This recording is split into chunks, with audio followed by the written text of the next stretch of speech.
वो कह रहे हैं यहाँ पे कि show that if the diagonals of a quadrilateral bisect each other at right angle. Diagonals जो हैं वो राइट एंगल पे अगर बाइसेक्ट कर रहे हैं तो वो क्या चीज़ हो जाएगी, रोम्बस हो जाएगा। ये प्रूव करना है। तो एक क्वाड्रिलेटरल बनाना है। यहाँ पे हमें ये भी नहीं मालूम कि वो पैरेललोग्राम है या नहीं।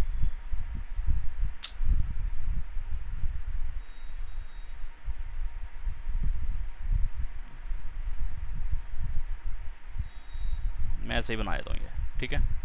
अब ये फिलहाल रेक्टेंगल जैसा लग रहा है, तो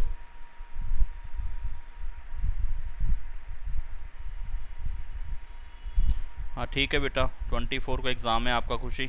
तो चल रहा है सिलेबस हमारा, चल रहा है, कर रहे हैं। कोई डाउट वगैरह होगा तो मुझे बता देना।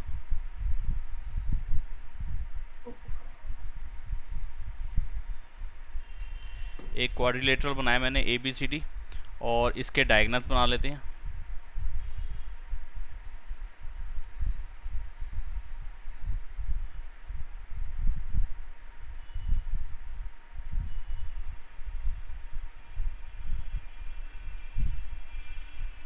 ठीक है, दोनों डायगोनल्स आ गए जो कि इस पॉइंट पे इंटरसेक्ट कर रहे हैं। ठीक है, अब वो कह रहा है कि ये दोनों डायगोनल्स जो है ना एक दूसरे पे परपेंडिकुलर है, राइट एंगल बना रहे हैं। Show that if the diagonals of a quadrilateral bisect each other, एक दूसरे को बाइसेक्ट कर रहे हैं, ये हमारे को बता रखा है आपने। और जहां पे वो बाइसेक्ट कर रहे हैं उस पॉइंट पे वो 90 डिग्री का एंगल भी बना रहे हैं। ठीक है, फिलहाल यहाँ पे दिखता नज़र नहीं आ रहा कि हमें 90 डिग्री का एंगल है, लेकिन वो कंडीशन ऐसी है कि ये 90 डिग्री का एंगल है। तो कहता है कि बताओ वो रोम्बस हो जाएगा, ये प्रूव करो कि ये रोम्बस हो जाएगा। तो फिलहाल मैंने रोम्बस बनाया नहीं है, लेकिन ये फिगर रोम्बस जैसी ही बन जाएगी बाद में। तो रोम्बस की प्रॉपर्टीज़ पे आते हैं। ये रहा रोम्बस। रोम्बस क्या होता था, एक पैरेललोग्राम होता था। यानी कि आपने क्वाड्रिलेटरल वर्ड यूज़ करा है, आपने पैरेललोग्राम वर्ड यूज़ नहीं करा। तो सबसे पहला काम है मैं उसको पैरेललोग्राम तक लाऊंगा। ठीक है, उसके बाद उसकी सारी साइड्स इक्वल दिखानी पड़ेंगी। सारी साइड्स इक्वल दिखाते ही वो क्या हो जाएगा, रोम्बस बन जाएगा। क्योंकि उसके डायगोनल्स इक्वल नहीं होते, तो आपने बताया नहीं है कि यहाँ पे डायगोनल्स इक्वल है कि अनइक्वल है। तो मैं उस पर लफड़े में पढ़ूंगा ही, क्योंकि मैं उसको अनइक्वल दिखाता रहा हूँ। आपने इक्वल कहा नहीं, तो मैं मान के चलूंगा कि वो अनइक्वल है। दूसरी बात आपने बोला है कि मतलब कि प्रॉपर्टीज़ में इंक्लूड है कि diagonal bisect each other at 90 degree. तो वो ये चीज़ तो आपने बोल दी कि डायगोनल बाइसेक्ट करते हैं 90 डिग्री पे। तो इसमें से कौन कौन सी बातें आपने मुझे क्वेश्चन में दे दी हैं? आपने सिर्फ एक यही बात दी है कि डायगोनल्स जो है वो 90 डिग्री पे बाइसेक्ट कर रहे हैं। आपने सिर्फ यही बात बोली है। मुझे कौन कौन सी करनी पड़ेगी कि वो पैरेललोग्राम है, उसकी सारी साइड्स इक्वल है। ये दो बातें मुझे और बतानी पड़ेंगी। ठीक है, तो इस पर काम करते हैं। तो ये पॉइंट समझ में आए हैं क्या बताना चाह रहा हूँ यहाँ पे, कि मुझे रोम्बस प्रूव करना था और रोम्बस की प्रॉपर्टीज़ मैंने खोली हैं। उन प्रॉपर्टीज़ में मुझे समझ में आया कि रोम्बस बनने के लिए उस क्वाड्रिलेटरल को सबसे पहले एक पैरेललोग्राम होना चाहिए। तो पहला पैरेललोग्राम बनाने वाला पॉइंट रहेगा। उसके बाद उसकी सारी साइड्स इक्वल होनी चाहिए, दूसरा पॉइंट है। उसके बाद उसके डायगोनल्स जो हैं वो बाइसेक्ट करने चाहिए एक दूसरे को, वो तो हो जाएगा, वो पैरेललोग्राम बन जाएगा। तो और वो 90 डिग्री पे बाइसेक्ट करने चाहिए। ये चीज़ तो आपने दे दी कि वो बाइसेक्ट भी कर रहे हैं और 90 डिग्री पे कर रहे हैं। तो मैं इसको प्रूव क्यों करूंगा, ये तो आपने दे दिया। ये डबल टिक वाली बातें मुझे प्रूव करनी पड़ेंगी यहाँ पे। ठीक है, तो इस पे काम करेंगे अब। अगर कोई पॉइंट अभी भी बनता है तो मुझे जरूर बताना कि समझ में नहीं आया। तो ऐसा करता हूँ, इस फिगर को थोड़ा सा इधर शिफ्ट कर लेते हैं ताकि ऊपर से लिखना शुरू कर देंगे। तो यहाँ पे गिवन बात क्या है जो आपने मुझे दे रखी है, आपने दे रखा है इन क्वाड्रिलेटरल। मैं यहाँ पे ABCD लेके चल रहा हूँ। आपने नाम तो नहीं दिया ना, मैं उसको ABCD मान के चल रहा हूँ। आपने कहा कि जो डायगोनल्स हैं वो एक दूसरे को बाइसेक्ट कर रहे हैं। तो बाइसेक्ट करने का मतलब अगर वो O पे बाइसेक्ट करते हैं तो यही बात आपने दे दी ना कि DO इक्वल है BO, या यही स्टेटमेंट डाल देते हैं, ये वाली पूरी स्टेटमेंट डाल देते हैं कि diagonal bisect each other at right angle. Given क्या है इन quadrilateral ABCD, diagonals bisect each other at right angle 90 degree. ये आपने बात बोली है, गिवन स्टेटमेंट आपकी ये है। आप क्या चीज़ कह रहे हो कि हो जाए, ये ऑरेंज वाला पार्ट आप प्रूव करना क्यों बोल रहे हो कि ये चीज़ बताओ मुझे कि A B C D is a rhombus. ये रोम्बस है, ये प्रूव करना है आपने, मतलब कि हमें ये प्रूव करना है। अच्छा, कोई कंस्ट्रक्शन मुझे करनी पड़ेगी? नहीं, ये सब चीज़ें ही चाहिए होती हैं मुझे किसी क्वाड्रिलेटरल को कुछ बताने के लिए, तो अलग से कोई कंस्ट्रक्शन का पॉइंट नहीं है। अब इसको कैसे हम प्रूव करेंगे? तो बेसिकली वही प्रॉपर्टीज़ मैंने उठाई कि अब मैं इसको रफली अपने दिमाग में डाल रहा हूँ कि क्या क्या बातें होती हैं। मैं छोटा सा ब्राउन पेन से लिख रहा हूँ जो चीज़ प्रूव करनी है ABCD रोम्बस। रोम्बस में क्या क्या प्रॉपर्टीज़ होनी चाहिए? सबसे पहले वो एक पैरेललोग्राम होना चाहिए, यानी कि रोम्बस किसी भी क्वाड्रिलेटर को प्रूव करना है सबसे पहले वो एक पैरेललोग्राम होना चाहिए। तो मैं इसको थोड़ा सा और तरीके से बना देता हूँ। एक पैरेललोग्राम होना चाहिए, plus all sides are equal, all sides are equal, plus तीसरी प्रॉपर्टी और होनी चाहिए कि डायगोनल्स जो बाइसेक्ट कर रहे हैं वो 90 डिग्री पे बाइसेक्ट करने चाहिए। ये तीन बातें होनी चाहिए। लेकिन जो तीसरे वाला पॉइंट है डायगोनल बाइसेक्ट करने वाला, वो तो आपने दे दिया, तो इसको तो मैं प्रूव करूंगा नहीं। ये तो मेरा मेन क्वेश्चन का पार्ट बन जाएगा कि ये चीज़ तो मेरे पास दे दी आपने। फिर अब मुझे प्रूव क्या करने को रह गया? पैरेललोग्राम और ऑल साइड्स आर इक्वल। ये दो येलो वाली बातें मुझे प्रूव करनी पड़ेंगी, और तीसरी बात आपकी ग्रीन वाली ले लूँगा, तो इन तीनों से मैं उसको बड़े आराम से लिख पाऊंगा कि ये क्वाड्रिलेटरल सिर्फ नॉर्मल क्वाड्रिलेटरल नहीं है, ये प्रॉपर्टीज़ मिलने के बाद वो एक रोम्बस बन रहा है। चलिए काम करते हैं। तो याद है कि सबसे पहले पैरेललोग्राम की जो प्रॉपर्टीज़ हमने लिखी थी, कहाँ गई?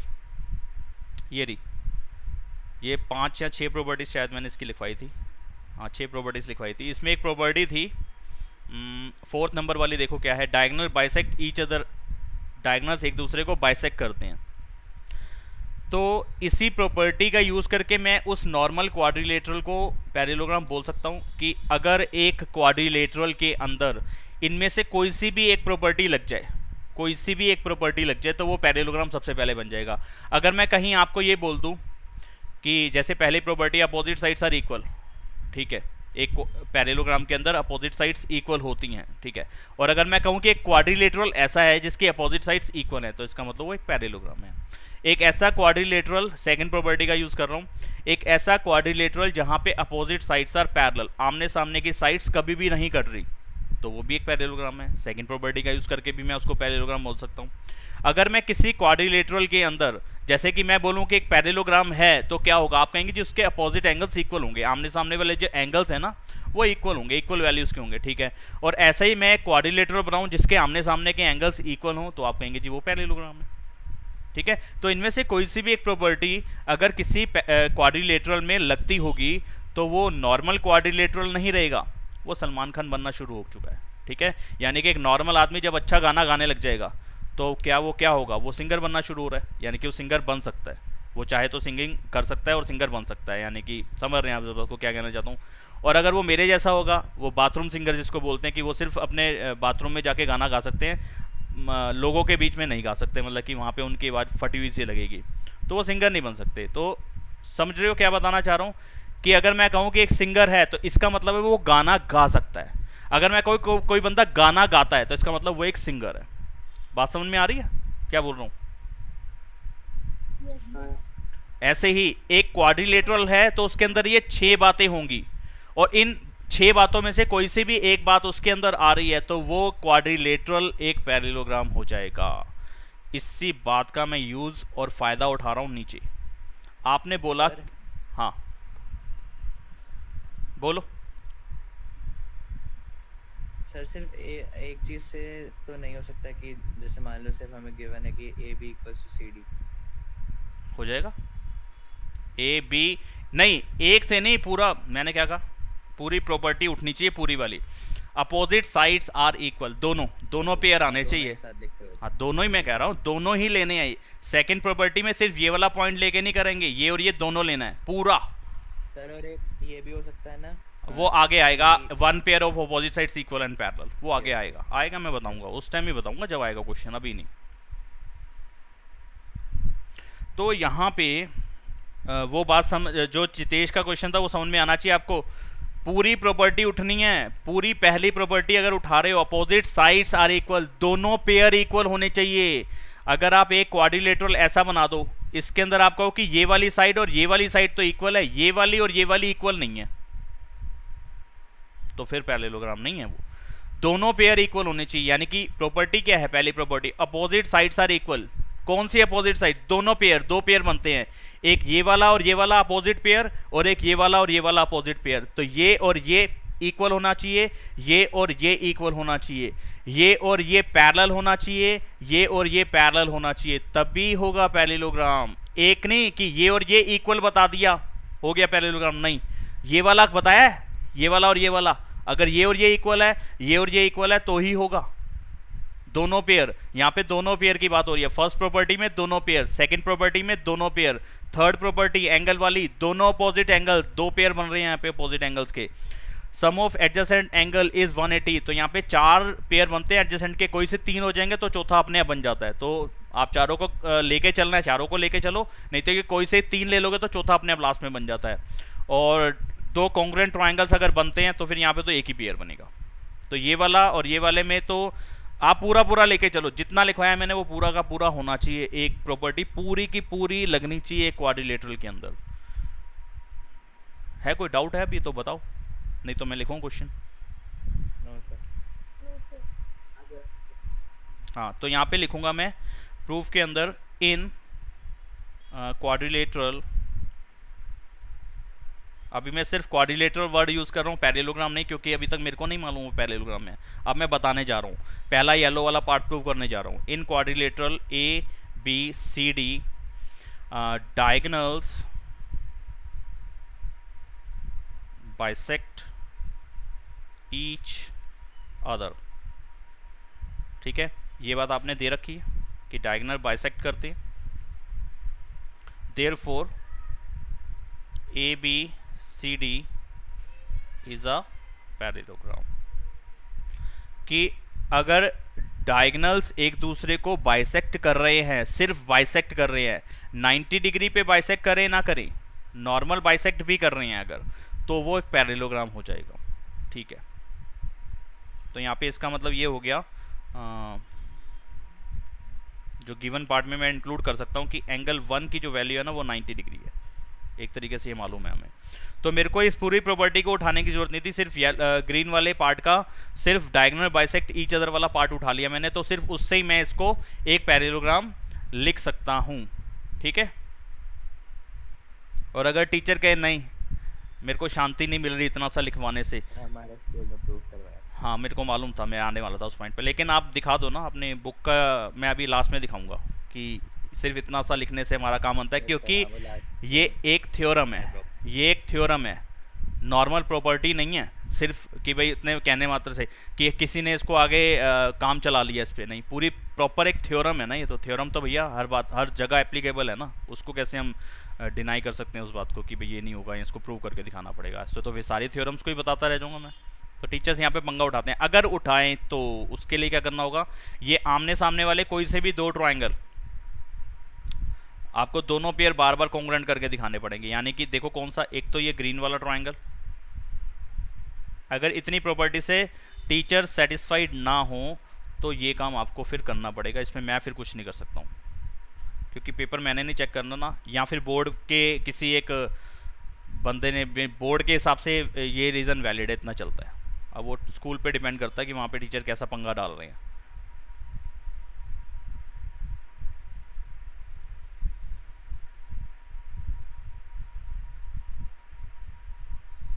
यहाँ पे चार ट्रायंगल बने हैं, ये मैंने कलर करके दिखा दिया आपको।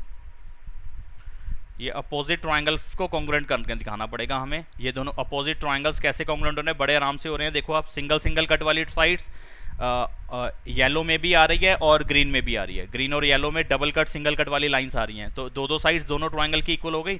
और वर्टिकली अपोजिट एंगल्स यहाँ पे इक्वल बन रहे हैं, यानी कि ये वाला एंगल और ये वाला एंगल वर्टिकली अपोजिट एंगल्स है। तो angle side angle side rule से दोनों ट्रायंगल कॉन्ग्रुएंट हो जाएंगे। तो CPCT हम ये वाली साइड और ये वाली साइड इक्वल लिख सकते हैं। सिमिलरली ब्लू ट्रायंगल में और ऑरेंज वाले ट्रायंगल में भी आप ये दोनों ट्रायंगल्स कॉन्ग्रुएंट कर देंगे सेम उसी तरीके से जैसे हमने ग्रीन और येलो करा है। SAS रूल से सेम वहाँ पे भी लगेगा। डबल कट सिंगल कट वाली साइड्स उन ट्रायंगल का पार्ट भी है, उन ट्रायंगल्स के अंदर भी आ रही है। वर्टिकल अपोजिट यहाँ पे भी बनेगा। तो यहाँ पे तुम्हारी ये वाली साइड और ये वाली साइड इक्वल हो जाएगी। तो यहाँ पे मैंने दिखा दिया opposite sides are equal, therefore it is a parallelogram. ठीक है। इसमें वही लगा सकते हैं नहीं, जो मैं बता रहा था, one pair of side equal हाँ एंड वो भी अगर पूरा टॉपिक पढ़ चुके पैरेलल होंगे, लिखते हैं। पैरेलल भी हो जाएगा, फिर वहाँ पे पैरेलल भी ले सकते हैं, लेकिन अभी वो प्रॉपर्टी दिखाई नहीं है ना, इसलिए वो वाली नहीं बता रहा हूँ, वो वाली कर सकते हो आप। ठीक है, तो ये पैरेललोग्राम इतना लिखने से हो जाना चाहिए, मान लेना चाहिए टीचर को, क्योंकि ये थ्योरम है कि अगर कहीं पे डायगोनल्स एक दूसरे को बाइसेक्ट करें तो वो पैरेललोग्राम बनेगा ही बनेगा, इसको आगे प्रूव करके दिखाने की जरूरत नहीं है। ठीक है, अब वो कह रहा है राइट एंगल पे बाइसेक्ट करते हैं, तो इससे मुझे कुछ फायदा मिलने वाला है कि ये 90 डिग्री का एंगल है, तो इससे मुझे क्या फायदा मिलने वाला है, यानी कि अब बेसिकली ये वाला पार्ट तो हो गया पैरेललोग्राम वाला, पहला येलो वाला पार्ट हो चुका है, अब दूसरे येलो वाले पार्ट पे काम करना है कि सारी साइड्स इक्वल बतानी है। ये जितनी भी लाइंस है ना कॉर्नर यानी कि साइड्स है क्वाड्रिलेटरल की, A B B C C D और ए डी, ये चारों इक्वल दिखानी है। जब भी, अब सुन लो मेरी बात, मैंने कल एक पॉइंट बताया था, पता नहीं कहाँ गया वो, एक सेकेंड, कुछ कॉपी पेस्ट तो नहीं हो गया दोबारा से, एक सेकेंड, हाँ हो चुका है पेस्ट,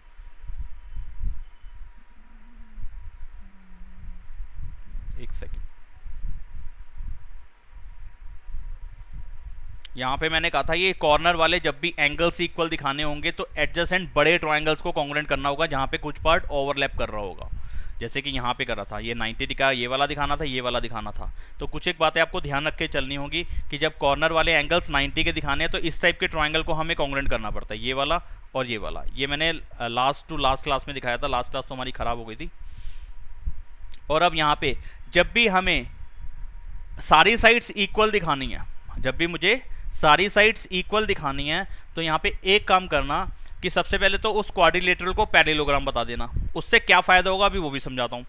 और दूसरी चीज हमें क्या करनी होगी वो जरूरी है, एडजेसेंट ट्रायंगल्स को भी कॉन्ग्रुएंट करना पड़ेगा यहाँ पे, एडजेसेंट ट्रायंगल्स को, प्रॉपर एडजेसेंट ट्रायंगल्स को, जहाँ पे कुछ पार्ट ओवरलैप नहीं कर रहा होगा।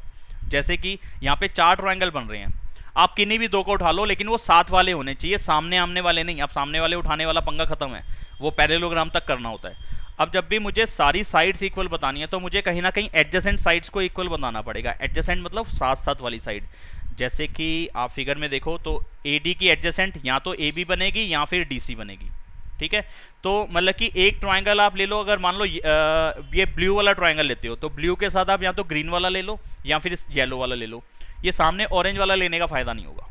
ठीक है, तो एडजेसेंट ट्रायंगल्स ले लो। अगर आप कहते हो सर ऑरेंज वाला ले लूं, तो हाँ ले लो, ऑरेंज वाला लोगे तो फिर तुम्हें उसके साथ वाला या तो ग्रीन वाला लेना पड़ेगा या येलो वाला, सामने ब्लू वाला लेने का फायदा नहीं होगा। ठीक है, तो कहने का मतलब ये भी है, यही है कि जब भी आपको सारी साइड्स इक्वल प्रूव करनी है तो आप कोई भी 2 एडजेसेंट ट्रायंगल्स उठा लेना और उनको कॉन्ग्रुएंट करवा देना या कर देना। देखो जी जरा क्या कर रहा हूं मैं, तो यहाँ पे मैं ले रहा हूँ, ये जिस पे मैं टिक लगा रहा हूँ ना वो ट्रायंगल्स में ले रहा हूँ, एक ये वाला ट्रायंगल और एक ये वाला ट्रायंगल, यानी कि blue triangle and yellow triangle, yellow and blue, ये 2 ट्रायंगल में ले रहा हूँ। यहाँ पे मैंने कलर भी डाल दिया उसका, तो यहाँ लिख रहा हूँ मैं in triangle DOC and triangle AOD, ये 2 ट्रायंगल्स मैं कॉन्ग्रुएंट कर रहा हूँ।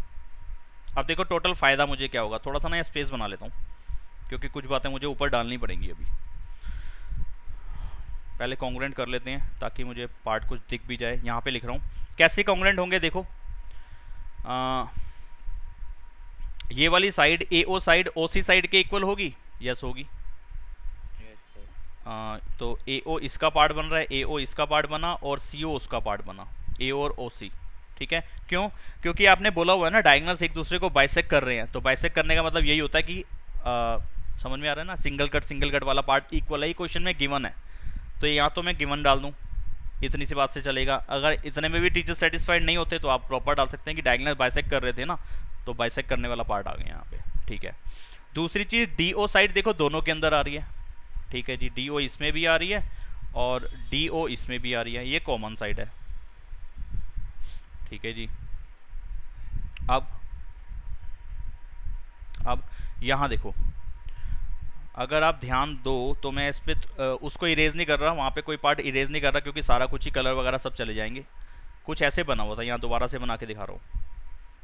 आपने क्या बोला है, ये वाला एंगल 90 है, डायगोनल बाइसेक्ट करते हैं 90 डिग्री पे, अगर ये 90 है तो इसके साथ वाला भी 90 होगा, लीनियर पेयर का यूज करके। जो पॉइंट समझ में ना आए ना फौरन बोल देना। अगर ये 90 है तो ठीक इसके सामने वाला भी 90 होगा, वर्टिकली अपोजिट।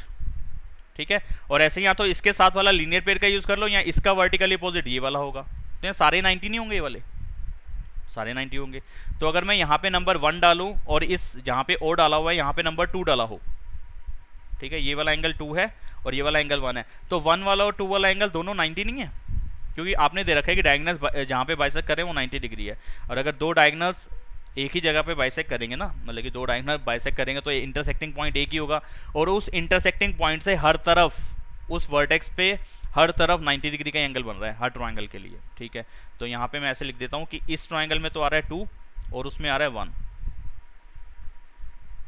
ये 90 डिग्री वाला पार्ट है कि दोनों डायगोनल्स जो थे ना, AC जो था परपेंडिकुलर था BD के ऊपर, AC और BD दोनों एक दूसरे के ऊपर परपेंडिकुलर है, इसका ये भी मतलब बनता है। ये 3 पॉइंट्स आपको पल्ले पड़ने चाहिए, अदरवाइज फिर आप ऐसे ये छोटे छोटे पॉइंट्स क्लियर नहीं है तो हैवी क्वेश्चन नहीं कर पाओगे, आप बिल्कुल भी नहीं कर पाओगे। ये पॉइंट्स क्लियर है तीनों? Yes sir. तो ये दोनों ट्रायंगल कॉन्ग्रुएंट हो गए, येलो वाला और ये कलर कौन सा है, ब्लू कलर वाला, ठीक है। इसको लिख देते हैं। तो आप देखो दोनों में D वाला पॉइंट कॉमन था और O वाला पॉइंट कॉमन था, O पे दोनों का 90 था, तो सीक्वेंस में D से स्टार्ट कर देता हूं, DOA और DOC। D, अरे यार इतना कुछ इरेज हो रहा है, तो पेन थोड़ा सही नहीं चल रहा आज, एक second. Triangle DOA is congruent to triangle DOC। Rule कौन सा लगा, साइड एंगल साइड, दो साइड के बीच वाला एंगल लिया हमने, कॉमन साइड लिया और बेस वाली साइड लिया, ठीक है। साइड एंगल साइड से दोनों ट्रायंगल कॉन्ग्रुएंट हो गए। अब CPCD क्या मैं लिख सकता हूँ, AD, अगर मुझे AD साइड चाहिए तो AD क्या DC के इक्वल आ रहा है वहाँ पे, देखें AD की जगह पे क्या बन रहा है, AD और CD हो गया, यानी कि मैं AD साइड अगर इसकी उठाता हूँ तो इसकी मेरे को CD साइड मिल जाएगी, CPCD। अब देखो बड़ा समझने वाला पॉइंट है, इस क्वेश्चन में समझ लिया तो आगे बतेरे क्वेश्चन ऐसे होने वाले हैं जहाँ पे हम इसी पॉइंट का यूज़ करेंगे, बार बार इन्हीं 4-5 स्टेप्स को लिखेंगे, लेकिन वहाँ पे बार बार समझो बेटर है एक ही जगह पे अच्छे से समझ लो। देखो क्या हो रहा है इससे, AD और CD इक्वल आ गया, जितना AD है उतना CD हो गया। अगर मानो कि AD की लेंथ 5 सेंटीमीटर होती तो अभी जो बात मैंने प्रूव करी है उसका मतलब CD की लेंथ भी कितनी हो गई, 5 सेंटीमीटर, हाँ के ना? जिसको दिक्कत है वो बोल सकता है कि सर दिक्कत है, ठीक है। अभी जो पॉइंट प्रूव करा उसके हिसाब से कोई सी भी एक साइड अगर 5 सेंटीमीटर तो दूसरी को 5 सेंटीमीटर होना ही होगा, ये बात हम प्रूव कर चुके हैं। अच्छा, सबसे पहले इसको मैंने क्या बताया, पैरेललोग्राम बताया ना, यहाँ पे पैरेललोग्राम बताया। पैरेललोग्राम की भी एक प्रॉपर्टी होती है ना कि उसके अपोजिट साइड्स इक्वल होती हैं, हाँ होती हैं। यस। तो अगर ये 5 सेंटीमीटर की है CD तो इसके ठीक सामने वाली साइड कौन सी है, AB है ना, तो वो भी कितनी हो जाएगी, 5 सेंटीमीटर, हाँ जी। दूसरा पॉइंट AD के सामने वाली साइड कौन सी है, BC, तो ये भी कितनी हो जाएगी, 5 सेंटीमीटर। अब देखना चारों साइड 5 सेंटीमीटर की नहीं बन गई, तो इसका मतलब सारी साइड इक्वल हो गई। ये हमने अपना खोपड़ी यूज करके ना ऐसे वैल्यूज डाल के दिखा दिया। अब टीचर को कैसे दिखाएं, वो कैसे मानेगा कि भाई ये सारी साइड्स इक्वल है, तो इसके लिए हमें कुछ एक बातें लिखनी होंगी जहाँ पे मैंने स्पेस बनवाया है, स्पेस बनाया या बनवाया जैसे मर्जी आप समझ लो। ABCD एक पैरेललोग्राम था, तो अब मैं प्रॉपर्टी डाल रहा हूँ अपोजिट साइड्स आर इक्वल, क्योंकि एक पैरेललोग्राम बन गया है। वापस चलो ऊपर वाले पॉइंट पे, पैरेललोग्राम वाले पार्ट पे, कहाँ है पैरेललोग्राम, ऊपर है, ये रहा।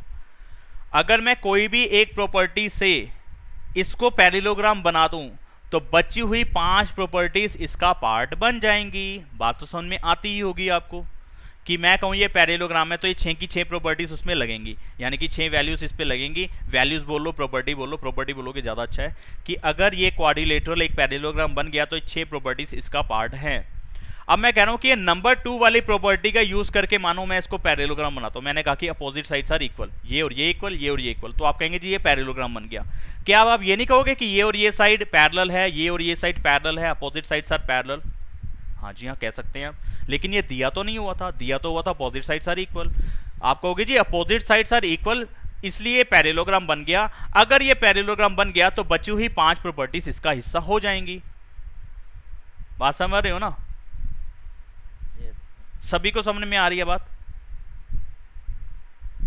अंशिका समझ में आ रही है बात? आवाज नहीं आई अंशिका की। देव,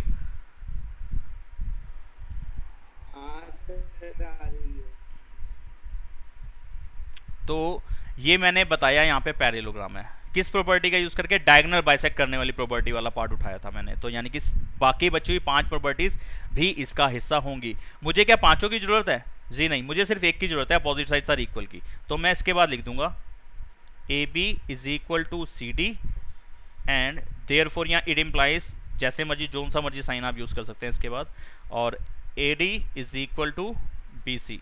चाहो तो रीजन डाल दो कि opposite sides of parallelogram are equal. जो पैरेललोग्राम के अपोजिट साइड्स होती हैं वो इक्वल होती हैं, और ऊपर मैं लिख चुका हूं इसको, ये पैरेललोग्राम है। अब ये दोनों पॉइंट्स मिला के एक पॉइंट बना दिया मैंने। चाहो तो दोनों को अलग अलग बनाना है तो अलग अलग लिख दो, कि इसको फर्स्ट पॉइंट, इसको सेकंड पॉइंट या इक्वेशन, और ये जो सीपीसीटी कर रहा है ये तीसरा पॉइंट। तो मैंने इन्हीं तीनों का यूज करके तो बताया था 5 5 5 5 चारों साइड्स इक्वल। तो मैं अब क्या कर रहा हूं, फ्रॉम 1 पॉइंट, पहले वाला point, second point and third point, ठीक है, फर्स्ट सेकंड और थर्ड तीनों पॉइंट्स का मैंने एक साथ कंबाइन यूज करा है। तो मेरे को मिला फ्रॉम 1 2 एंड 3 मुझे मिला A B B C C D और ए डी इक्वल। टीचर को मैं ऐसे लिख के दिखाएंगे, ठीक है। अब यहां पे मैं लिखूंगा last step, in quadrilateral A B C D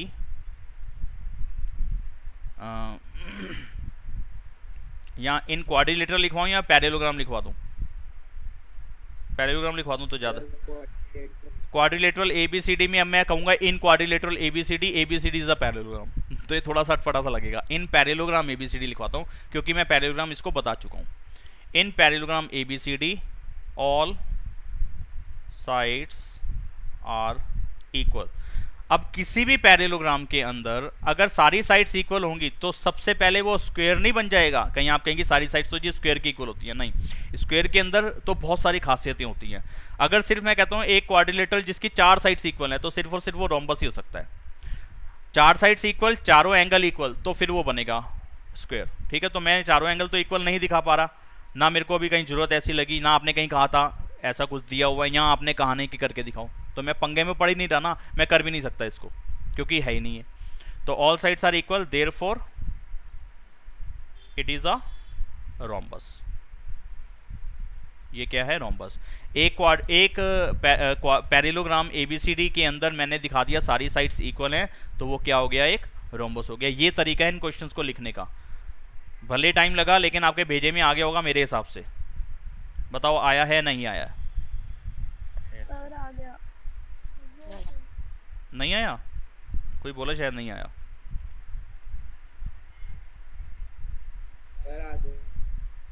एक सेकंड, मेरी बुक तो मिल जाए मेरे को, कहाँ गई? हाँ जी, अब कौन सा क्वेश्चन करा हमने? थर्ड करा है। चलिए फोर्थ पे आते हैं हम।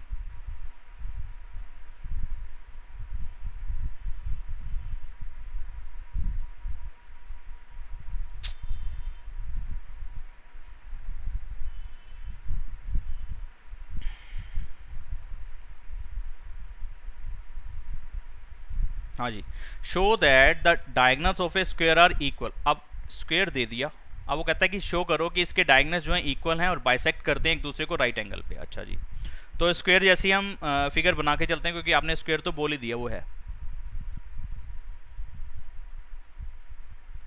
ठीक है जी। तो ए बी सी डी मैं एक स्क्वायर मान के चलता हूँ, ठीक है। इस स्क्वायर के अंदर वो कहता है कि सिर्फ मैं आपको यही बात दे रहा हूँ कि डायगोनल्स जो हैं इक्वल हैं in square A B C D, diagonals are equal,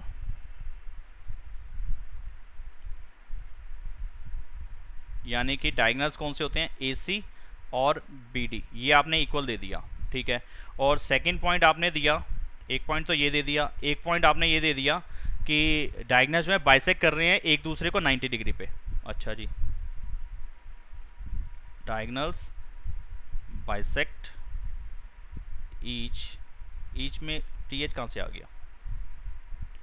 each other at 90 degree, ठीक है। ये 2 पॉइंट्स दे दिया आपने। 90 डिग्री का मतलब हो गया अगर मैं यहाँ पे डायगोनल्स बना दूं,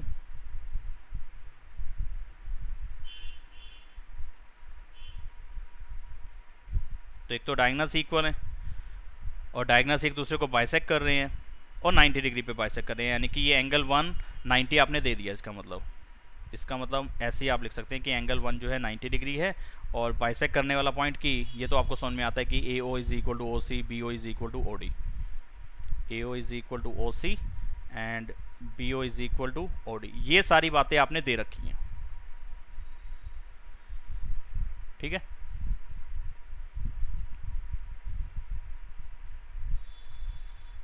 अच्छा जी प्रूफ क्या करना है?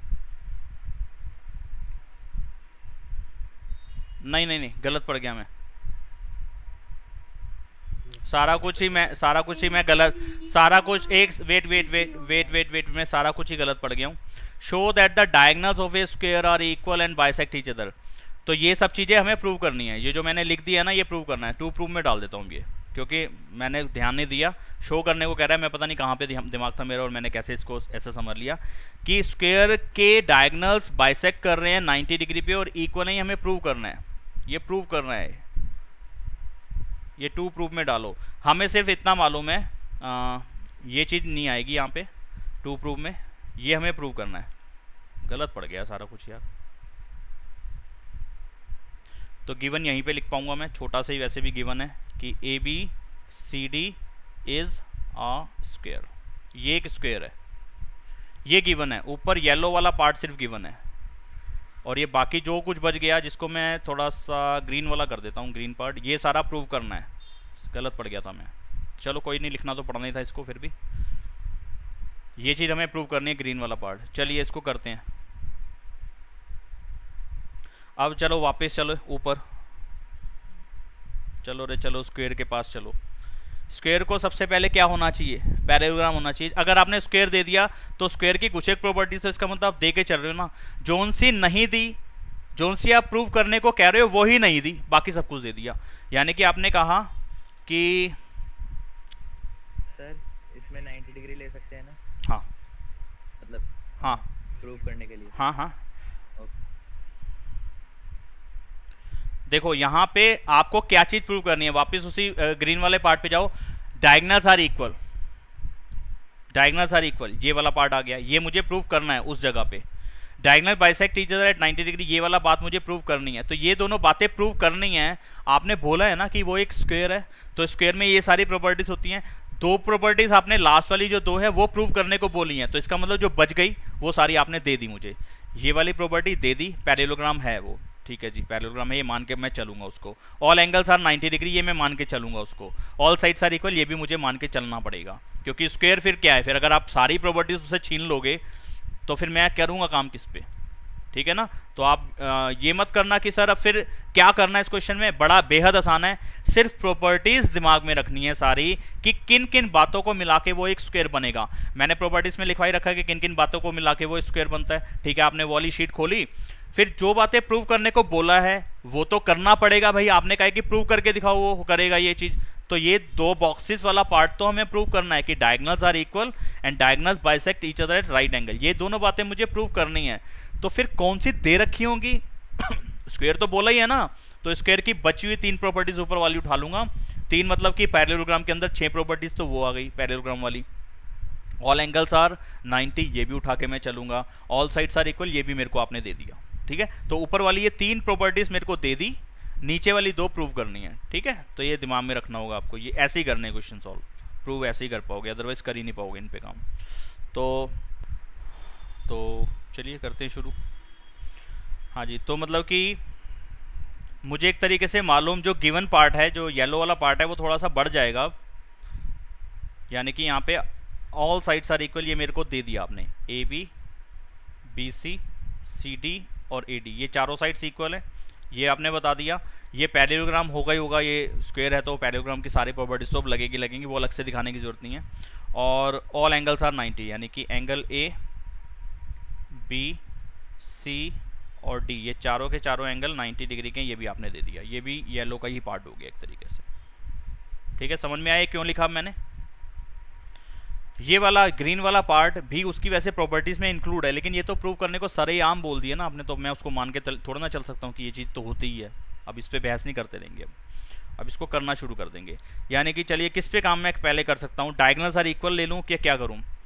चलो डायगोनल्स इक्वल लेते हैं, मतलब कि इक्वल प्रूव करना चल रहे हैं हम। कैसे करें? जब भी डायगोनल्स इक्वल करने होंगे तो भी वही काम करना है जो सबसे पहले हमने करा था कि एडजेसेंट ट्राइंगल्स जो ओवरलैप वाला पार्ट था, या एंगल 90 के करने हो तो भी यही करना है, डायगोनल्स इक्वल करने हो तो भी यही करना है। यानी कि आप देखो कौन से वाले ट्राइंगल्स आप लेंगे। एक में डाल रहा हूँ रेड लाइंस या ऑरेंज लाइंस, इस वाले ट्राइंगल को ले लो, ठीक है, और एक ले लो ये येलो ट्राइंगल को। इन दो ट्राइंगल्स को कॉन्ग्रुएंट कर दो, आपको डायगोनल्स इक्वल मिल जाएंगे यहाँ पे, और ये चीज़ें हमारे को बाकी दी हुई होंगी, ठीक है। ज़्यादा कन्फ्यूज़न कुछ नहीं है इसके अंदर। लिखते हैं in triangle A D C and triangle B C D, इन दोनों ट्राइंगल्स को मैं कॉन्ग्रुएंट करने लगा हूँ। तो क्या क्या बातें दे रखी हैं जी आपने? ए डी इक्वल है बी सी के, इसकी ए डी साइड और इसकी बी सी साइड इक्वल है। क्यों इक्वल है जी? रीज़न क्या दोगे इसका? ये वाली साइड और ये वाली साइड अपोजिट साइड्स हैं, और ये किसकी हैं? स्क्वायर की भी अपोजिट साइड्स इक्वल होती हैं, पैरेललोग्राम की अपोजिट साइड्स भी इक्वल होती है। तो पैरेललोग्राम वर्ड यहाँ डालने की जरूरत ही नहीं है, आप सिर्फ पैरेललोग्राम की प्रॉपर्टी थोड़ी ना उठाओगे। अब यहाँ पे स्क्वायर के अंदर पैरेललोग्राम की सारी प्रॉपर्टीज आ रही है, सिर्फ यहाँ लिख दो आप अपोजिट साइड्स ऑफ स्क्वायर। ये है अपोजिट साइड्स स्क्वायर की, तो ये इक्वल होंगी ही होंगी, ये उसकी प्रॉपर्टी में इंक्लूड है। वो ऊपर मैंने लिखवा भी दिया, ऑल साइड्स आर इक्वल। जब सारी ही इक्वल हैं तो अपोजिट का क्या पंगा पड़ेगा, वो भी इक्वल ही होंगी। तो लिख सकते हो यहाँ पे ये वाला रीजन कि ये या तो साइड्स ऑफ स्क्वायर लिख दो या अपोजिट साइड्स ऑफ स्क्वायर लिख दो, कोई प्रॉब्लम नहीं है यहाँ पे। इस पॉइंट में किसी टीचर को कोई पंगा लेने की जरूरत रहेगी नहीं। अच्छा जी, फिर क्या करें? इस ट्राइंगल में जो रेड लाइन्स या ऑरेंज लाइन्स वाला ट्राइंगल था, इसके अंदर ये वाला एंगल बन रहा है ना, इसका हिस्सा है, ये तो 90 डिग्री है, आपने बता ही रखा है।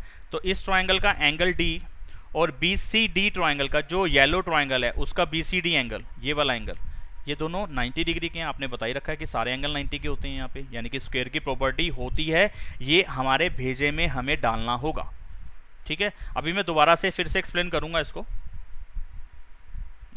रीजन क्या? ईच 90 डिग्री, ये दोनों 90 डिग्री के हैं, ठीक है।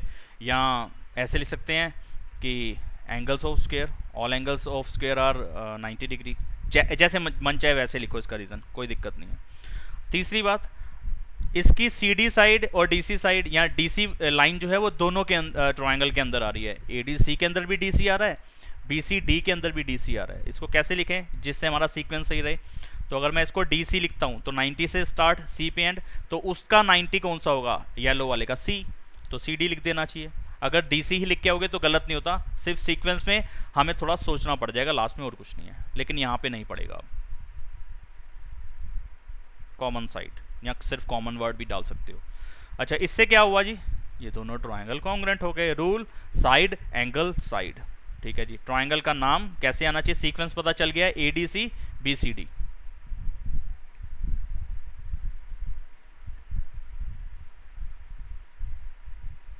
अच्छा, कॉन्ग्रुएंट हो गए।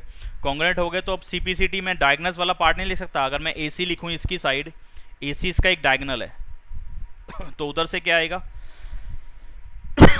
बीडी ही आएगा, ठीक है। हाँ जी, तो ये हो गया, डायगोनल्स वाला पार्ट हो गया। ये A C is equal to B D, ये पहला ग्रीन वाला जो पार्ट था वो मैंने प्रूव कर दिया,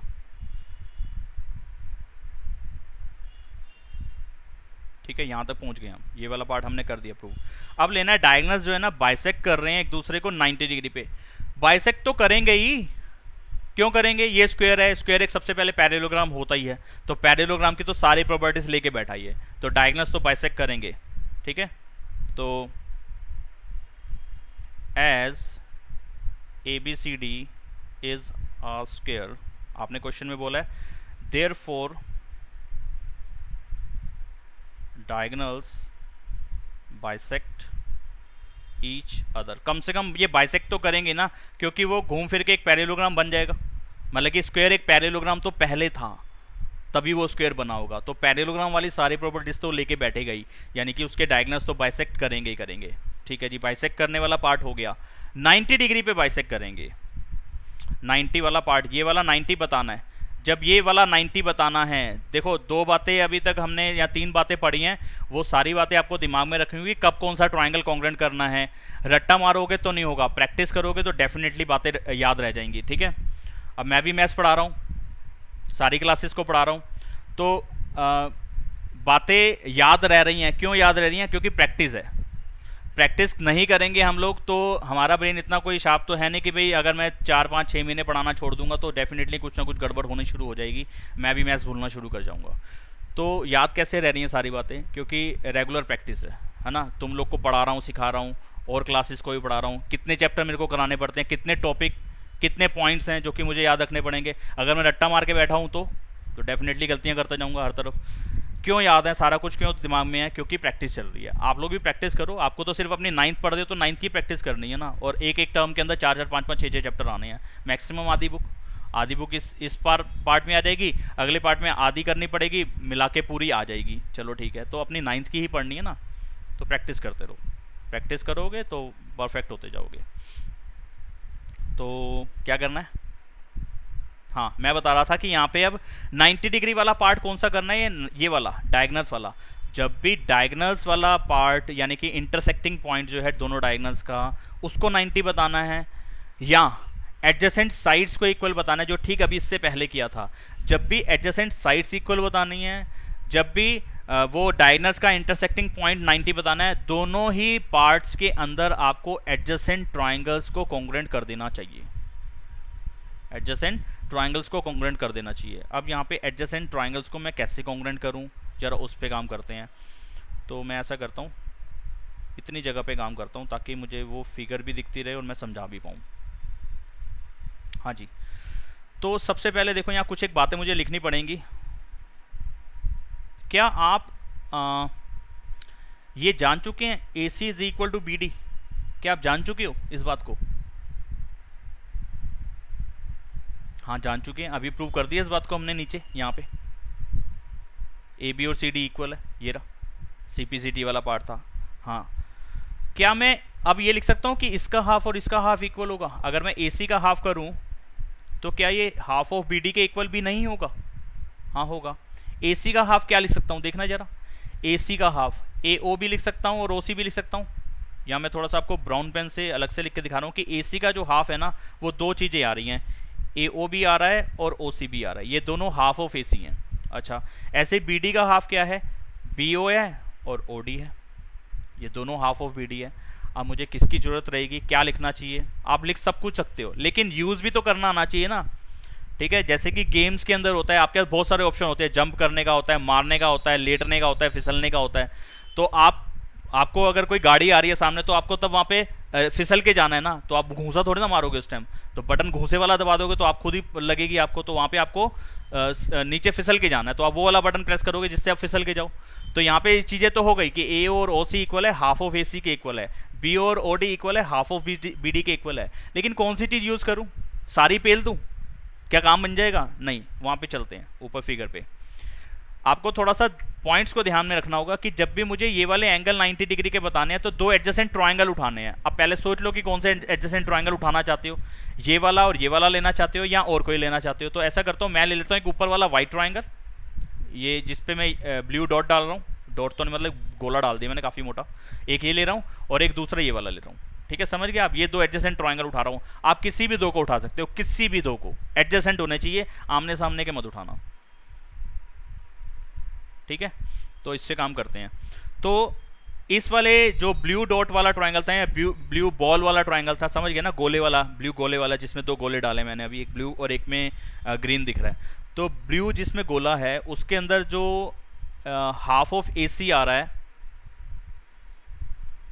नहीं यहाँ तो एक ही में चल जाएगा यार काम, ये इसके इक्वल, ये कॉमन। हाँ, तो इतना लंबा करने की जरूरत नहीं है, छोड़ो ये सब चीज़ जो कराई है यहाँ पे यूज़ नहीं करनी, इसका ऐसे काम चलना नहीं है, डायरेक्टली हो जाएगा, इतने लंबे पंगे में पड़ने की जरूरत नहीं है, छोड़ो इसको। फिगर देख के अब समझ में आया, ये कराने की जरूरत नहीं थी। ट्रायंगल कॉन्ग्रुएंट करा रहा हूँ, triangle AOB and triangle COB, directly मैं एडजेसेंट ट्रायंगल्स को कॉन्ग्रुएंट करा पा रहा हूँ। ऐसे ही पड़ गया, पता नहीं उस लफड़े में क्यों पड़ गया था, लेकिन कराने एडजेसेंट ही पड़ेंगे, एडजेसेंट ही करा रहा हूँ। देखो क्या लिख रहा हूँ यहाँ पे, AO इसके अंदर और CO इसके अंदर लिख सकता हूँ। हाँ डायगोनल बाइसेक्ट कर रहे थे ना, तो ये और ये तो वैसे इक्वल होते हैं। ये चीज़ समझ में आ रही है? पहला वाला पॉइंट समझ में आ रहा है? हाँ दूसरा मैं अगर लिख दूं कि बी ओ और बी ओ इक्वल है, ये लिख सकता हूँ, कॉमन है तो ठीक है। और पहले वाला पॉइंट डायगोनल्स वाला है, या गिवन डाल दो जैसे मर्जी आप डाल दो, डायगोनल्स वाला पॉइंट है, डायगोनल्स बाइसेक्ट वाला ऐसे डाल दिया मैंने। समझ जाना कि डायगोनल बाइसेक्ट वाला पॉइंट है, तो डायगोनल बाइसेक्ट ईच अदर वाले पॉइंट को उठाया मैंने यहाँ पे। ठीक है, दो बातें हो गई। अब तीसरी बात, क्या मैं ये नहीं लिख सकता कि भाई इसकी ए बी साइड और इसकी सी बी साइड इक्वल है? Yes sir. ये तो स्क्वायर की साइड्स हैं भैया, स्क्वायर की सारी साइड्स इक्वल होती हैं, साइड्स ऑफ स्क्वायर। ठीक है, तो एसएसएस रूल होता है ना, मैंने यहाँ पे बता दिया कि ये वाली साइड इस वाली साइड के इक्वल है, ये वाली साइड इस वाली साइड के इक्वल है, और ये वाली साइड कॉमन है, तो दोनों ट्रायंगल कॉन्ग्रुएंट हो गए एसएसएस रूल से। Therefore triangle A O B, sequence में ये बना रहा हूँ, A O B is congruent to triangle, तो वहाँ से बनेगा सी ओ बी। आप चेक करना, अगर आपको नहीं समझ में आएगा तो मैं बता दूंगा अगली क्लास में, वैसे आ जाएगा, क्योंकि कॉन्ग्रुएंट का तो पूरा टॉपिक पढ़ लिया ना, पूरा चैप्टर ही पढ़ चुके हैं हम। साइड एंगल और sorry S S S rule लगाया है यहाँ पे, एस एस एस रूल लगाया। ठीक है, तो कॉन्ग्रुएंट हो गए। तो सीपीसीटी जो इसका ओ वाला पॉइंट है वो दोनों के अंदर आ रहा है, देखना ओ वाला पॉइंट, हाँ इसके अंदर ओ वाली जगह पे ओ आ रहा है, तो जो इसका ओ एंगल होगा वो उसके ओ एंगल के इक्वल होगा। कहने का मतलब ये हो गया कि पहले वाले ट्रायंगल का ए एंगल दूसरे वाले ट्रायंगल के सी के इक्वल होगा, दूसरे वाले ट्रायंगल का ओ वाला एंगल पहले वाले का ओ वाला एंगल दूसरे वाले के ओ वाले की जगह वाले एंगल के इक्वल होगा, और पहले वाले का, दोनों में मैंने बी कैसे डाल दिया, ए ओ बी, हाँ दोनों की, ठीक है, दोनों के अंदर बी वाला एंगल इक्वल होगा, बी पॉइंट वाला। देखो कौन सा किसके इक्वल, समझाता हूँ एक बार यहाँ पे भी। ये वाला एंगल इस एंगल के इक्वल होगा, ये वाला एंगल इस वाले एंगल के इक्वल होगा, और ये वाला एंगल इस एंगल के इक्वल होगा। ये बात समझ में आती है सीपीसीटी? तो मैं इस पे नंबर डाल देता हूँ, तो इस पे डाला मैंने, इस वाले पॉइंट को डाला है एंगल 1, और येलो वाले के अंदर जो आ रहा है इस जगह का एंगल उसको 2 डाल दिया।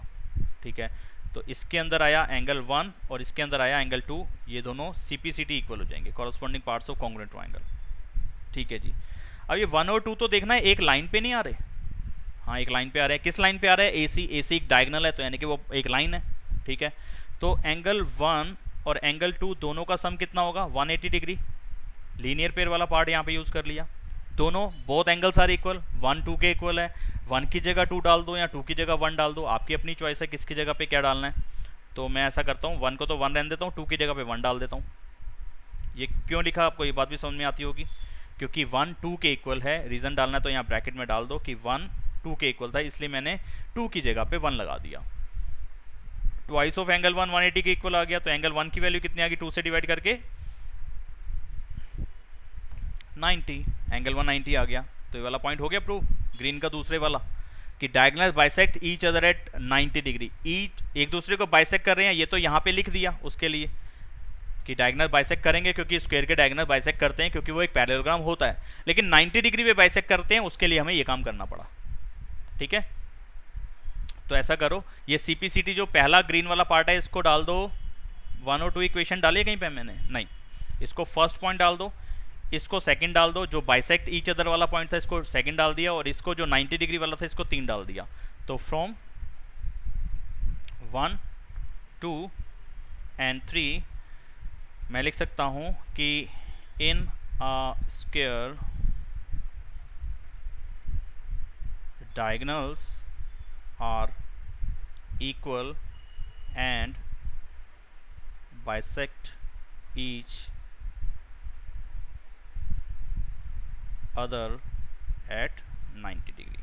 अगर बात समझ में ना आई हो तो मुझे बताओ, वैसे तो मैंने बड़ा आराम से शांति से समझाया आपको कि भेजे में आ जाए, जल्दबाजी मैं करता नहीं हूँ, भागने की कोशिश करता नहीं हूँ। आप देखो सर आ गई। कोई कुछ कह रहा था कि एक बार बता दो कुछ।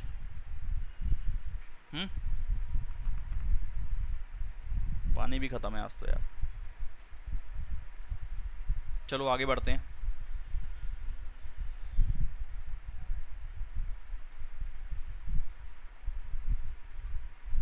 कौन सा हुआ अभी? फिफ्थ हुआ है ना, फोर्थ। फोर्थ हुआ है, फिफ्थ कराना है। चलिए फिफ्थ करते हैं, फिफ्थ करते हैं।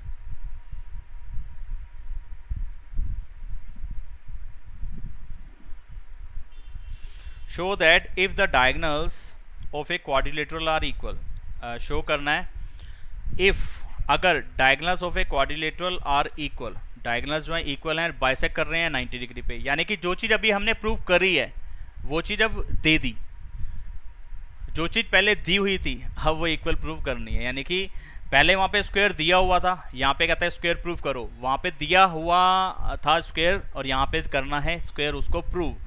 वहाँ पे हमें प्रूव करना था कि डायगोनल्स इक्वल होते हैं और बाइसेक्ट करते हैं 90 डिग्री पे, यहाँ पे उस बात को करना है, ठीक है। नहीं दिया हुआ है इफ यहाँ पे कह रहा है शो दैट, शो करो if diagonals of a quadrilateral are equal, diagonals equal है ये आपको दे दिया, bisect each other at right angle ये भी आपको दे दिया, तो उसको प्रूव करो कि वो स्क्वायर है, ठीक है। इसका उल्टा क्वेश्चन हमने पहले करा है, वहाँ पे स्क्वायर दिया था, यहाँ पे स्क्वायर बताना है, तो गिवन में वो बातें आ जाएंगी जो वहाँ पे प्रूव करनी थी।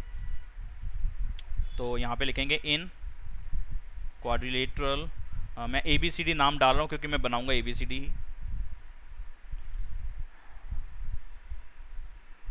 डायगोनल्स आर इक्वल, यानी कि पूरी यही स्टेटमेंट डालनी पड़ेगी मुझे, and bisect each other at 90 degree या राइट एंगल।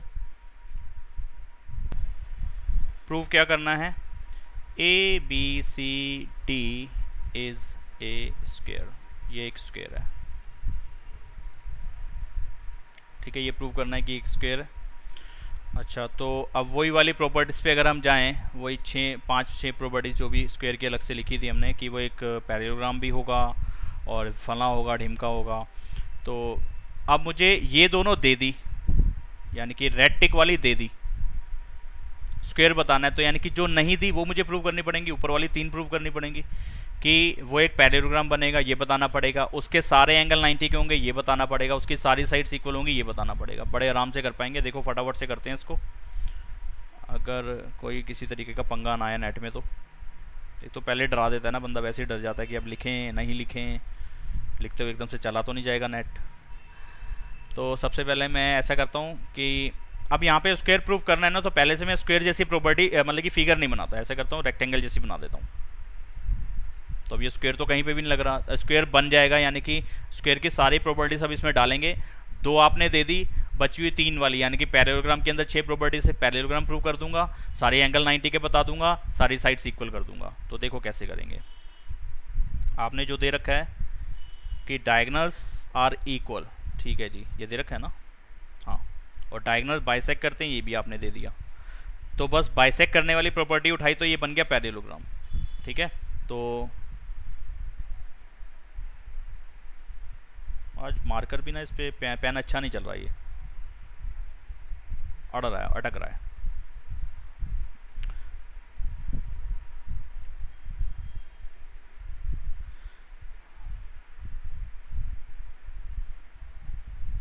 तो यहाँ पे लिख रहा हूँ मैं इन ABCD, यानी कि क्वाड्रिलेटरल ABCD,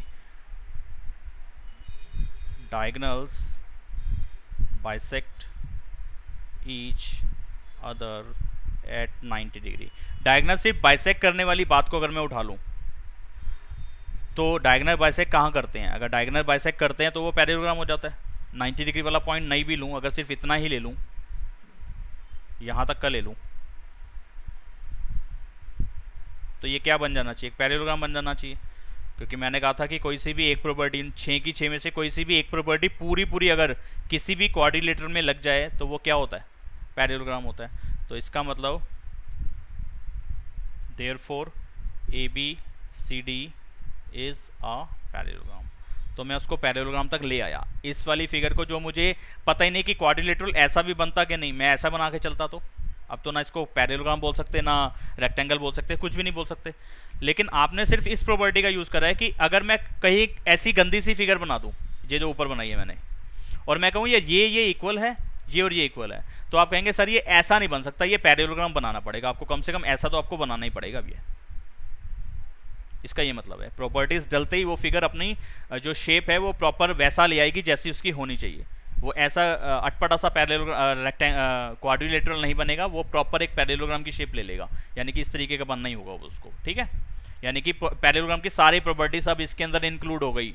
मैंने कहा एक बंदा है, वो एक्टर है, तो अब ये मान के चलो कि वो एक्टिंग कर लेता है, वो डांस भी कर लेता होगा, उसकी डायलॉग डिलीवरी भी अच्छी होगी, और वो कोई डिशुम डिशुम भी कर लेगा अच्छा सा, और वो थोड़ा सा लिपसिंग भी अच्छा कर लेगा, यानी कि गाने वाला वो समझ गए लिपसिंग क्या होती है, और क्या कह सकते हैं, डांस भी अच्छा करता होगा। ये हम मान के चलते हैं, चाहे वो सनी देओल जैसा डांस करता हो या वो मेरे जैसा डांस करता हो, मेरा भी बहुत ख़राब है डांस। तो ABCD क्या हो गया, एक पैरेललोग्राम हो गया, ठीक है जी। अब पैरेललोग्राम की सारी प्रॉपर्टीज इसके अंदर आ गई। ये मैंने कहा जी ये आदमी एक एक्टर है, तो मतलब कि वो एक्टर एक्टिंग जानता होगा, सबसे पहला काम तो ये हो गया, यानी कि वो पैरेललोग्राम बन गया। समझ में आ रही है क्या एग्जाम्पल मैं ले रहा हूँ, उससे कुछ बातें लिंक हो रही हैं। मेरे एग्जाम्पल देने, मैंने ऐसे एग्जाम्पल दिए हैं, वो अच्छे लगे तो भी ठीक है, नहीं लगे तो अब कुछ तुम कर भी नहीं सकते हो, मेरी तो सुननी पड़ेगी अब।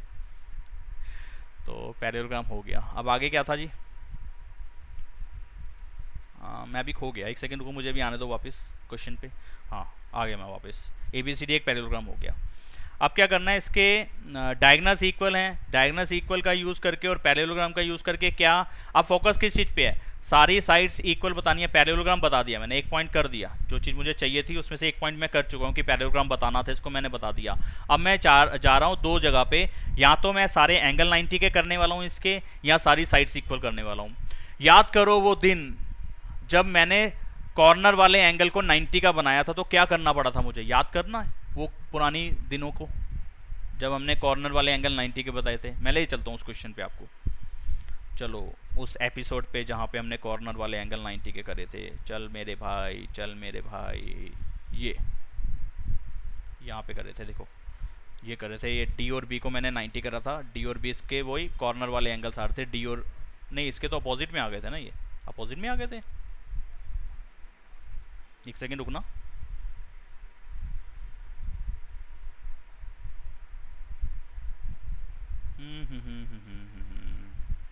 नहीं ये नहीं, इससे पहले ये रहा डी और सी का सम 180, और फिर डी की और सी की वैल्यू मैंने 90 करी थी, ये देखो यहाँ पे सी की और डी की 90 करी थी। सी और डी तो एडजेसेंट एंगल्स है ना, यानी कि कॉर्नर वाले। अब हो गए कि एडजेसेंट, वो कॉर्नर वाले शायद मैं थोड़ा सा गलत बोल गया, एडजेसेंट बोलना चाहिए था मुझे, एडजेसेंट एंगल्स। तो यहाँ मतलब कि मुझे एक्चुअलिटी में मुझे करने तो वो कॉर्नर वाले सारे एंगल 90 के करने हैं ना, स्क्वायर बताने के लिए, तो कोई से भी दो ले लूँ एडजेसेंट, तो अगर ये दोनों 90 के हो जाएंगे तो बचे हुए दो 90 के हो जाएंगे। एक सेकंड मेरे को भी 1 मिनट बताने तो फिर आप भी बताना, एक सेकंड रुक जाओ। तो यहाँ पे इस चीज़ के लिए डी और सी के लिए मैंने क्या कर रहा था, देखना जरा कौन से ट्राइंगल्स को कॉन्ग्रुएंट कर रहा था, A D C B C D, adjacent triangles करे थे एक तरीके से, लेकिन उसके अंदर कुछ पार्ट ओवरलैप भी कर रहा था, तो वो एक्चुअलिटी में एडजेसेंट होते नहीं है, लेकिन उसको हम ऐसा बोल सकते हैं अपनी सहूलियत के लिए, अपने आप को ठीक से दिमाग में रखने के लिए। एडजेसेंट है नहीं, लेकिन ऐसे ओवरलैप कर रहा है और एक के साथ एक चिपका हुआ है, ऐसा करके बोल दिया हमने उसको। हाँ चितेश आप बताओ क्या कह रहे हो। सर अगर एक भी 90 प्रूव कर दिया तो बाकी सारे, हाँ एक भी 90 कर दिया, बाकी सारे तो अपने आप हो गए, लेकिन उसके लिए लिखना पड़ेगा मुझे, क्योंकि ऐसी कहीं प्रॉपर्टी अलग से भी बताई नहीं है या मेंशन नहीं है कि भाई एक 90 तो सारे 90, इस बात को हम कर देते हैं, ठीक है, इस बात को हम खुद कर देंगे और वो 2 मिनट का काम है।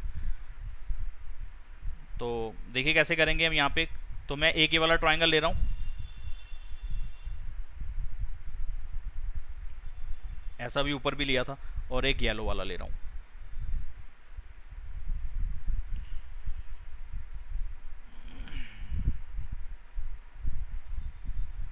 चलिए करते हैं, तो फटाफट से अब मैं लिख रहा हूँ, आपको समझ में आ जाएगा, फटाफट से आ जाएगा। इन ट्राइंगल ए, ट्राइंगल है A D C and triangle B C D, कौन कौन सी बातें इक्वल लिख रहा हूँ यहाँ पे, A D is equal to B C, क्यों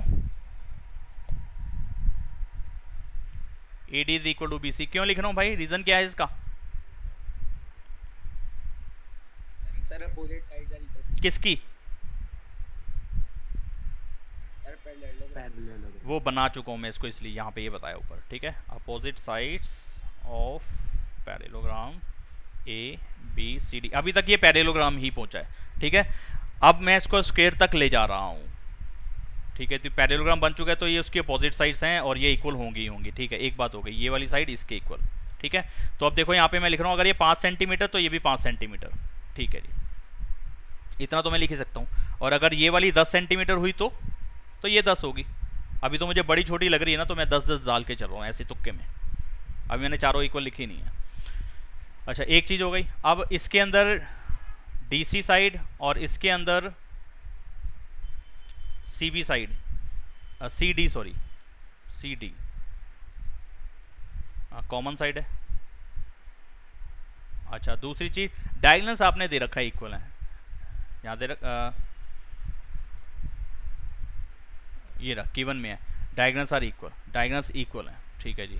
तो डायगोनल आ जाएगा AC इसका एक पार्ट, एक डायगोनल हो गया, और दूसरा BD इस ट्रायंगल का पार्ट, और यहाँ पे एक्चुअलिटी में वो डायगोनल है, ठीक है। तो एक गिवन है कि डायगोनल्स की लेंथ इक्वल है, तो वो डायगोनल वहां पे हैं, यहाँ पे उनकी साइड्स बन रही हैं उन ट्रायंगल्स की। ये डायगोनल्स हैं ABCD के, डायगोनल्स है ये ABCD का, लेकिन यहाँ पे वो उनका साइड वाला काम कर रहा है, ठीक है। SSS एक रूल होता है, SSS रूल से दोनों ट्रायंगल कॉन्ग्रुएंट हो गए। Therefore triangle ADC is congruent to triangle BCD SS rule, ठीक है जी। इस रूल से दोनों ट्रायंगल कॉन्ग्रुएंट हो गए। कॉन्ग्रुएंट हो गए तो CPCT एंगल्स वाले पार्ट भी, मतलब कि कॉरस्पॉन्डिंग पार्ट्स इक्वल हो जाएंगे। तो अगर आप इधर से देखें तो ये D वाला पार्ट किसके इक्वल होगा? C वाले के इक्वल होगा। सीक्वेंस यही बना था ना, ADC और BCD, ठीक है। तो इस ट्रायंगल का D एंगल उस ट्रायंगल के C एंगल के इक्वल होगा, CPCT, ये रीजन डाल दिया हमने, ठीक है। अब ये D की पोजीशन और C की पोजीशन कौन सी है? ये एडजेसेंट एंगल्स हैं, एडजेसेंट एंगल्स हैं। प्रॉपर्टीज वाले पार्ट पे आओ,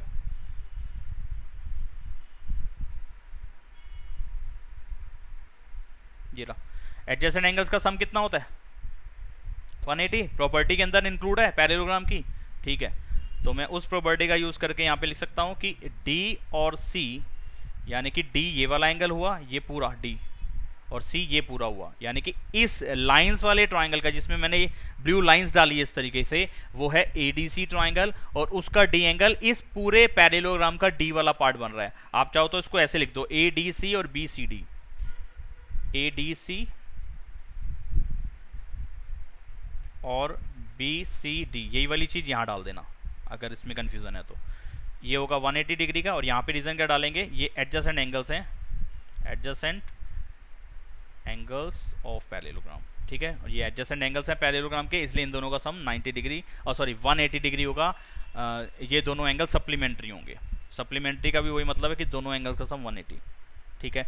अगर ये दोनों ही इक्वल हैं और दोनों का सम 180 है, अगर मैं एक को x मानूं तो दूसरे को भी x लिखना पड़ेगा। इसका मतलब एक x की वैल्यू 90 ही आएगी ना। 2x बनेगा, x की वैल्यू कितनी होगी? 2 से डिवाइड कर देंगे, यानी कि ऐसे बनेगा 2x इज इक्वल टू 180, और x की वैल्यू 180/2 90 डिग्री। एक सेकेंड, हेलो, अब भी मैं कुछ नहीं कर सकता हूँ उसका, अभी उसे बोलो मैं अभी आप ऑन कर लो अपना टीवी अपना भी, और चलो फिर अभी थोड़ी देर में बात करते हैं उससे को 2 मिनट वेट करेगा, 10 मिनट।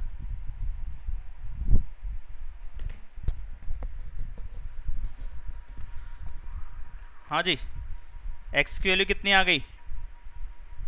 90 आ गई, 90 आ गई, यानी कि D एंगल 90 आ गया और C एंगल 90 आ गया। ये क्या है? पैरेललोग्राम है। पैरेललोग्राम के अपोजिट एंगल्स इक्वल होते हैं ना। अगर ये 90 है तो ठीक इसके सामने वाला 90, और अगर D वाला 90 है तो ठीक इसके सामने वाला 90। चारों एंगल 90 के हो गए। इस बात को भी हम लिख के दिखाएंगे यहाँ पे। x का मतलब हो गया, मैं वापस से अब D ही लिख रहा हूँ, पैरेललोग्राम का D एंगल और पैरेललोग्राम का C एंगल। हाँ चितेश बोलो। सिर्फ 90 से हो जाएगा स्क्वायर? नहीं, अभी साइड भी करनी है। हाँ, साइड से इक्वल करनी है। अभी 90 हुआ, ठीक है। तो यहाँ पे अभी हो गए सारे एंगल 90 के, मतलब कि 2 एंगल 90 के। अब देखो मैं लिख सकता हूँ C का अपोजिट है A। अरे यार 90 तो सही बन जाए यार, पेन को क्या दिक्कत हो गई यार। 90 degree opposite angles of parallelogram. अभी तक पैरेललोग्राम ही चल रहा है। अगर ये 90 है, C 90 है, तो C का अपोजिट A है, तो A भी 90 का होना चाहिए। तो मैंने लिख दिया कि C एंगल जितना है उतना ही A एंगल होगा, जितना सी है उतना ही ए एंगल होगा। अगर सी को मैं 90 बता चुका हूँ तो ए भी 90 होगा। रीजन डाल दिया, opposite angles of parallelogram, parallelogram के अपोजिट एंगल्स ना इक्वल होते हैं, इसलिए ये बात लिख रहा हूँ मैं। ऐसे ही वहाँ पे मैं लिख चुका हूँ डी 90 का है, तो डी के सामने वाला बनता है बी वाला, तो बी भी कितना होगा 90 डिग्री का, सेम रीजन के साथ। तो यानी कि अब चारों एंगल ए बी सी और डी चारों के चारों 90 नहीं दिख रहे अब? हाँ दिख रहे हैं। तो चलो एक पॉइंट तो ये हो गया, एक ये ले लिया, दूसरा ये ले लिया, या इसको एक में मानना तो एक में मान लो, ठीक है। अब मैं जा रहा हूँ चारों साइड्स इक्वल करने, क्योंकि चारों एंगल्स पैरेललोग्राम, डायगोनल्स इक्वल, तो ये सब बातें तो रेक्टेंगल के अंदर भी होती है। सिर्फ एक बात नहीं होती कि डायगोनल बाइसेक्ट करते हैं 90 डिग्री पे, वहाँ पे नहीं करते, स्क्वायर में करते हैं। सिर्फ स्क्वायर में और रेक्टेंगल में मेन फर्क यही है। और सारी साइड्स इक्वल होती हैं उसकी, स्क्वायर की, और रेक्टेंगल की सारी साइड्स इक्वल नहीं होती। तो अब तक ये फिगर जो है कुछ कुछ रेक्टेंगल जैसी भी लग रही है, ठीक है। तो अब मुझे सारी साइड्स इक्वल बतानी होंगी, चलिए बताते हैं। सारी साइड्स इक्वल बतानी है। जैसे कि यहाँ पे 5 और 5, 10 और 10 मैंने मान ली थी, यहाँ तो सबको 10 बना दो या सबको 5 बना दो, ये काम करना पड़ेगा। जब भी मुझे चारों साइड्स इक्वल बतानी है, तो रोम्बस वाला भी अभी हमने क्वेश्चन करा था ना, यहाँ पे चारों साइड्स इक्वल बताई थी, देखो जरा ऊपर, यहाँ पे ही बताया था, चारों साइड्स इक्वल बताइए यहाँ पे, ये बताया यहाँ पे ए बी सी सी डी और ए डी। तो यहाँ पे चारों साइड्स इक्वल बताइए, वहाँ पे क्या करा था मैंने, ये देखो डी ओ सी, हाँ डी ओ सी और ए ओ डी को मैंने कॉन्ग्रुएंट करा था। डी ओ सी देखो इधर कौन सा है, डी ओ सी और डी ओ ए, एडजेसेंट ट्राइंगल्स को कॉन्ग्रुएंट करा था। यहाँ पे भी मैं वही काम करूंगा, जब भी एडजेसेंट साइड्स या सारी साइड्स इक्वल बतानी है तो मुझे कोई सा भी एक पेयर एडजेसेंट साइड्स का इक्वल बता देना चाहिए, यानी कि मैं एडजेसेंट ट्राइंगल्स को कॉन्ग्रुएंट करा दूंगा। कोई से भी दो ले लो, आपकी चॉइस है कौन सा लेना है। मैं एक ऊपर व्हाइट वाला ले रहा हूँ और इधर ये येलो वाला ले रहा हूँ, छोटे वाला, ठीक है। इन दोनों ट्राइंगल्स को कॉन्ग्रुएंट करा रहा हूँ, और इनका इंटरसेक्टिंग पॉइंट अभी तक मैंने नाम नहीं लिखा इसका, तो मैं इसको ओ नाम डाल देता हूँ। चलिए यहाँ करते हैं इतने में, फिर कॉपी पेस्ट नीचे कर देंगे फटाफट से। Triangle AOB and triangle COB, इन दोनों ट्राइंगल्स के अंदर मैं इन दोनों ट्राइंगल्स को मैं कॉन्ग्रुएंट कर रहा हूँ। तो मैंने सबसे पहले लिखा AO is equal to CO। आपको समझ में आ रहा होगा क्यों लिखा है, क्योंकि डायगोनल्स वाला पार्ट है, डायगोनल्स एक दूसरे को बाइसेक्ट करते हैं, ठीक है। तो आधा आधा इधर होगा, आधा और आधा इधर होगा। समझ में आती है ना ये बात, या पता चले मैं इतना कुछ लिखे जा रहा हूँ और आपको ये भी नहीं मालूम कि डायगोनल्स वाला ये पार्ट मैं क्यों लिख रहा हूँ, कि AO और OC इक्वल क्यों है। कितने बच्चों को ये बात समझ में नहीं आई है? सभी को आ गई है ना? हाँ। दूसरी चीज मैं लिख रहा हूँ, BO साइड इसमें भी है और BO साइड इसमें भी है, कॉमन साइड है। ये कॉमन साइड है तो यहीं पे लिख देता हूँ कॉमन, और ये डायगोनल वाला पॉइंट उठाया है, छोटा छोटा लिख रहा हूँ, स्पेस नहीं है इसलिए ऐसे लिख दिया। डायगोनल बाइसेक्ट वाला काफ़ी छोटा है, मेरे डेस्कटॉप पे भी काफ़ी छोटा लग रहा है, तो आप में तो पता नहीं दिख भी रहा होगा कि नहीं कंप्यूटर पे, मोबाइल पे अगर देख रहे हो तो। अच्छा, तीसरी चीज़ अब क्या करूं, ये वाली साइड तो मैं ले ही नहीं सकता हूं क्योंकि ये तो मुझे दिखाना है इक्वल। अब वो 90 डिग्री वाले पार्ट पे आते हैं कि डायगोनल बाइसेक्ट करता है 90 डिग्री पे, ये वाला अब इसका यूज़ नहीं हुआ था, अब हो रहा है। ये 90 तो इसके साथ वाला भी तो 90 ही होगा, ये तो आपको समझ में पहले ही आ गया था कि अब किसी भी क्वाड्रिलेटरल के अंदर मैं कहूँ कि ये 90 तो ये सारे 90 होते हैं, आपको समझ में आना चाहिए ये बात, ठीक है। तो इस AOB ऊपर वाला ट्राइंगल है तो इसको मैं पहले वाला नंबर 1 डालता हूँ, इसको नंबर 2 डालता हूँ, ठीक है। तो इसका एंगल 1 और इसका एंगल 2 जिस जगह पे है वो 90 डिग्री का एंगल बन रहा है वहाँ पे, ठीक बात। ये तीनों पॉइंट्स क्लियर हो गए। तो SAS रूल से दोनों ट्राइंगल हो जाएंगे congruent, therefore triangle AOB is congruent to triangle COB। Rule आया साइड एंगल साइड, साइड फिर एंगल फिर साइड, ऐसे इधर से साइड एंगल और साइड, ठीक है। तो अब मैं CPCT क्या लिख सकता हूँ, AB साइड इक्वल होगी CB साइड के,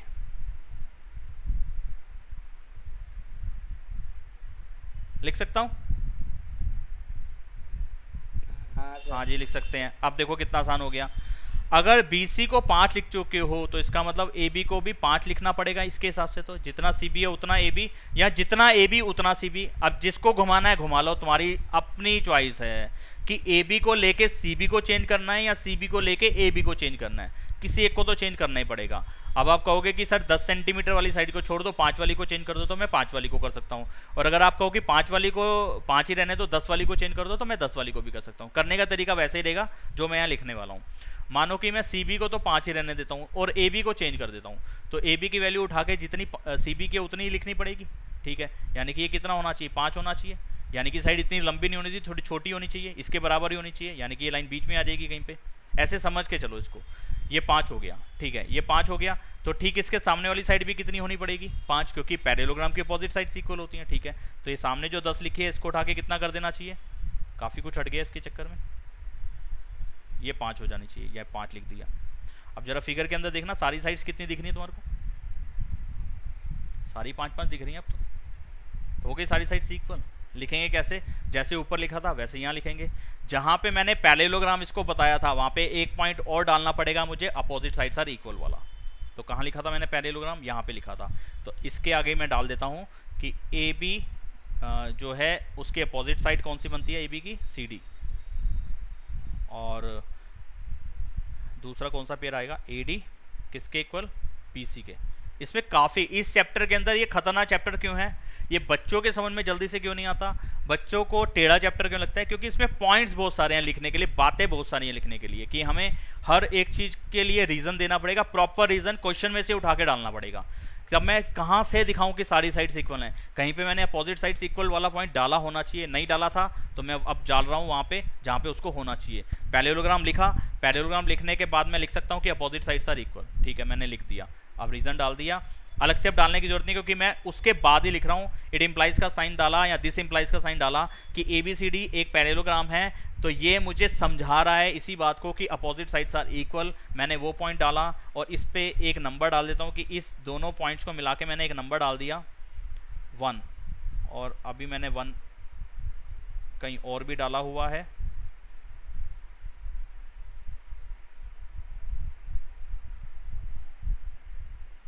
यहाँ पे 2 डाल देता हूँ और यहाँ पे 3 डाल देता हूँ, ठीक है। तो फ्रॉम 1 नहीं 1 तो लूँगा, उसको 2 और 3 उसको लेने की ज़रूरत नहीं है यहाँ पे, क्योंकि वो तो 90 को प्रूव करने वाली बातें हैं ना, तो वो यहाँ नहीं लेनी।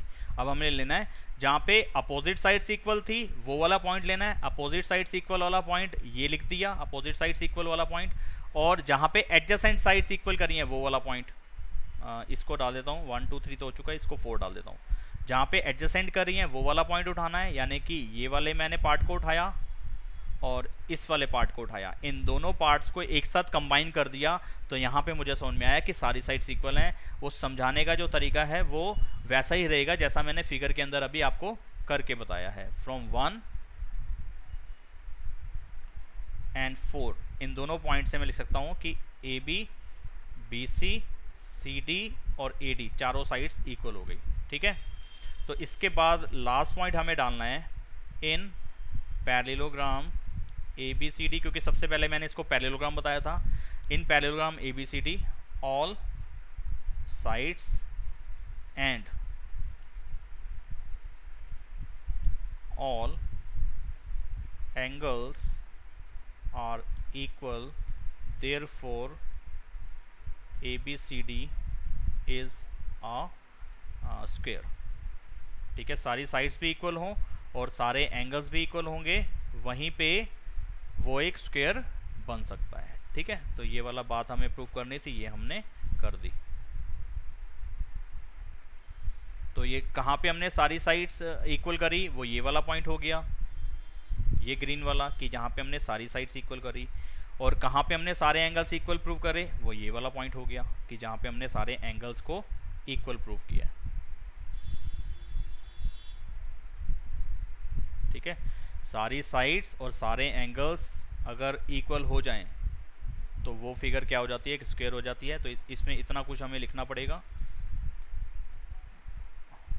ये आपको समझना होगा, थोड़ी बहुत प्रैक्टिस करनी पड़ेगी, इस पे लेके काम करना पड़ेगा कि कैसे लिखा जाता है इस क्वेश्चन को, तो आप बड़े आराम से इसको कर पाओगे। अगर इसके बाद भी कोई डाउट रहेगा तो आप नेक्स्ट क्लास में मुझसे पूछ सकते हो, ठीक है, आज के लिए बस इतना ही करते हैं, बाकी के बच्चे भी क्वेश्चन करेंगे हम नेक्स्ट क्लास में। तब तक के लिए जयराम जी की बाय बाय।